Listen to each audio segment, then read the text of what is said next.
समोसा कचौड़ी सब भूल जाएंगे जब आप गेहूं से बने हुए इस क्रिस्पी नाश्ते को खाएंगे।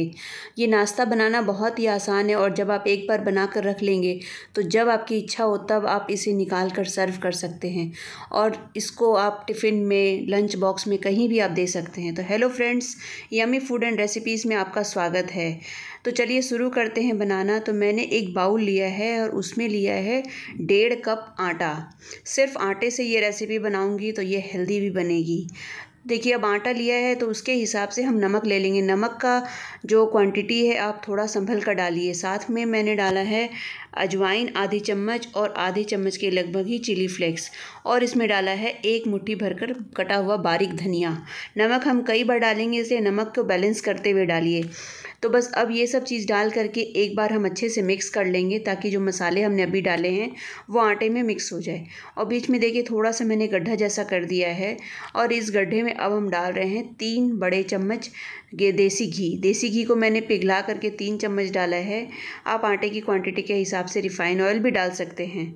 तो बस ये डाल करके मैं इसे अच्छे से मिक्स कर लूँगी ताकि सारे आटे में मोयन लग जाए। मोयन डालने से ही ये क्रिस्पी बनेगा, अदरवाइज़ ये गीला गीला हो जाएगा। तो अब थोड़ा थोड़ा पानी डाल करके हम इसका एक सेमी सॉफ्ट आटा लगाएंगे। हमें बहुत नरम आटा नहीं लगाना है, जैसा हम पूड़ियों के लिए लगाते हैं ना, लगभग उससे थोड़ा सा कड़ा आटा हम ये लगाएंगे। तो थोड़ा थोड़ा पानी डालते जाइए और इस आटे का एक डो लगा लीजिए। तो बस इसे गूँथते हुए हम लगाएंगे। तो आप देख सकते हैं आटा मैंने थोड़ा कड़ा ही लगाया है। और अब इस आटे को हम रेस्ट करने के लिए 10 मिनट के लिए रख देते हैं। तो इस आटे को देखिए, आप देख सकते हैं, देखिए कितना ये कड़ा है। अभी अच्छे से मतलब मैंने इसे किया है, अच्छे से हाथ से दबाते हुए इसे फैला दिया है। और अब एक प्लेट ढक करके मैं इसे 10 मिनट के लिए एक साइड रख दे रही हूँ। तो इतनी देर में हम स्टफ़िंग बना लेते हैं। तो स्टफ़िंग बनाने के लिए मैंने 2 आलूओं को अच्छे से ग्रेट कर लिया था और ग्रेट करके फिर मैंने इसे बाउल में डाला है। इसके साथ ही मैं डाल रही हूँ 1 गाजर, उसे भी ग्रेट कर लिया है, उसे भी अच्छे से धो करके घीस लिया था। और साथ में मैं डाल रही हूँ 1 चम्मच अदरक और हरी मिर्च का पेस्ट, आप काट करके भी दे सकते हैं। और इसके साथ ही मैं नमक डाल रही हूँ स्वाद के अनुसार। और अब मैं इसमें कुछ मसाले ऐड करूँगी। तो मैं आधी चम्मच कश्मीरी लाल मिर्च पाउडर मैंने डाला है और 1/4 टीस्पून इसमें गरम मसाला डाल रही हूँ। इसके साथ ही अब हम आधा चम्मच इसमें भुना हुआ जीरे का पाउडर डालेंगे और थोड़ा सा चाट मसाला और थोड़ा सा इसमें मैंने चिली फ्लेक्स डाला है। इसके साथ ही मैं आधी चम्मच इसमें मिक्स हर्ब्स भी डाल रही हूँ, वो बिल्कुल ऑप्शनल है। और साथ में 1 कटोरी के लगभग मैंने धनिया पत्ता और थोड़ी सी कसूरी मेथी को हाथ से क्रश करते हुए डाल दिया है।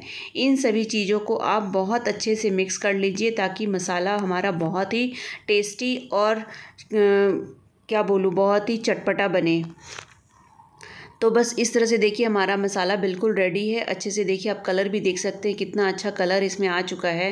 तो अब हम इसके छोटे छोटे बॉल्स बना लेंगे, बिल्कुल छोटे छोटे, एकदम छोटे वाले जो रसगुल्ले होते हैं ना, मिनी रसगुल्ले, एकदम उतने ही बड़े हम छोटे छोटे इसके बॉल्स बना लेंगे। नींबू से भी छोटे हमें बॉल्स बनाने हैं।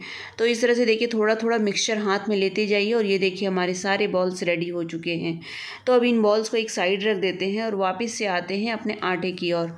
तो ये देखिए मैंने आटा, आप देख सकते हैं, थोड़ा सा सॉफ्ट हो गया है फूलने के बाद। तो अब इसे हम बोर्ड पर उठा करके रख लेंगे और हाथ से अच्छे से मसलते हुए इसे चिकना कर लेंगे। तो ये देखिए इस तरह से इसे रोल करते जाइए। रोल करने से ये आटा चिकना होता जाएगा। और थोड़ी अगर दिक्कत लग रही हो तो थोड़ा सा हाथ में घी लगा करके आप इसे रोल कर सकते हैं। तो ये देखिए इस तरह से देखिए हम इसके रोल बना लेंगे। एकदम लंबा सा हम रोल बना लिया मैंने। और अब इसके बराबर टुकड़े में हम इसे कट कर लेंगे। तो लगभग 5 टुकड़े मेरे कट हुए हैं ये। तो अब इन सबको देखिए, इन सबको मैं अच्छे से हाथों के बीच में घुमाते हुए, गोल करते हुए लोइयाँ बना लूँगी। सारी लोइयाँ बना करके इसी तरह से हम रेडी कर लेंगे। तो ये देखिए हमारी सारी लोइयाँ रेडी हो चुकी है। तो अब एक लोई मैंने उठाए करके ली है और उसकी एक रोटी सी, खूब बड़ी तो नहीं, मीडियम साइज़ की मैंने रोटी बेल ली है।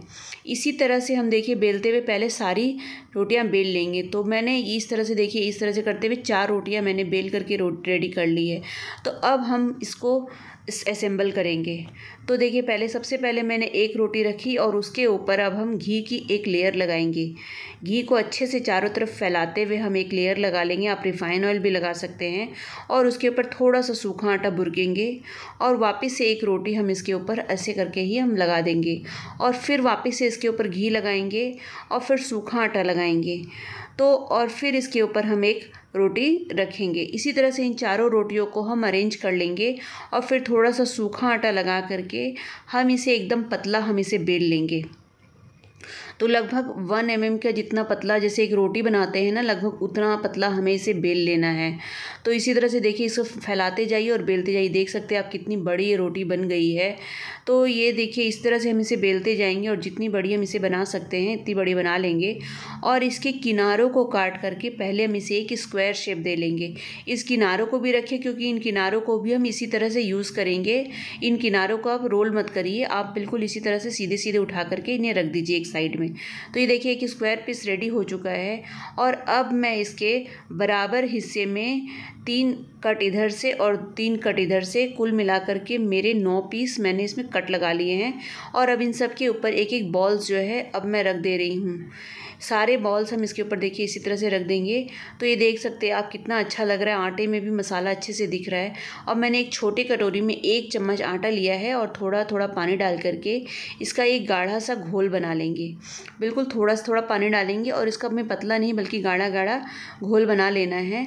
तो इसी तरह से हम इसका एक गाढ़ा सा घोल बना लेंगे और एक एक पीस का जो हमने कट करके स्क्वायर पीस रखे हैं ना, इसके ऊपर चारों तरफ में एक पीस पर मैं पहले लगा करके आपको दिखाती हूँ। देखिए इसी तरह से हमें सभी पीसेस पर लगाने। तो एक पीस पर मैंने लगाया और इसके दोनों किनारों को, 2 कोनों को पकड़ के इस तरह से हम इसको लॉक कर देंगे और अब फिर वापस दूसरी तरफ से हम इसे उठाएंगे और इस तरह से देखिए दोनों तरफ को मिलाते हुए हम जॉइंट करेंगे और फिर दूसरी तरफ से भी इसी तरह से मिलाएंगे और जॉइंट कर देंगे हाथों से अच्छे से दबाते हुए।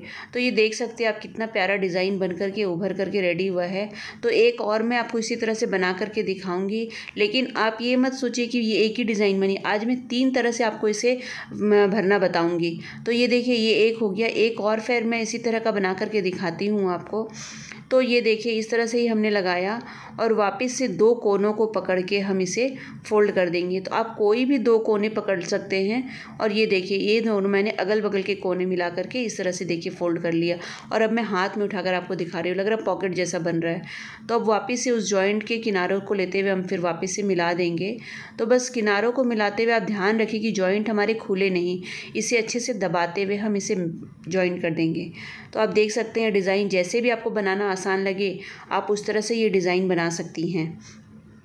तो ये देखिए ये हमारा हो गया। अब मैं दूसरा पीस आपको एक दूसरी डिज़ाइन और बना करके दिखाती हूँ। तो वापस देखिए वापस से मैंने इसको चारों तरफ में वो लिक्विड जो स्लरी हमने बनाई है वो लगाई और 2 किनारों को पकड़ के इस तरह से ट्रायंगल शेप इसका बना लिया। और अब हम एक फोक लेंगे, फोक लेकर के इसके जो पहले हमने किनारे लॉक किए हैं ना उसे हम फोक से हल्का हल्का दबा देंगे जिससे कि उस पर एक डिज़ाइन भी बन जाए और किनारे भी अच्छे से दब जाए। और अब जो ये ऊपर का साइड है इन दोनों किनारों को हम इस तरह से मिलाते हुए हम दबा देंगे। तो ये देख सकते हैं आप, ये एक पान पत्ते की डिज़ाइन बन गई है। तो कितनी सुंदर ये डिज़ाइन लग रही है। इसी तरह से आप और भी बना सकते हैं, आपको जैसे इच्छा हो आप उस तरह से इसे डिज़ाइन बना करके आप रेडी कर सकते हैं।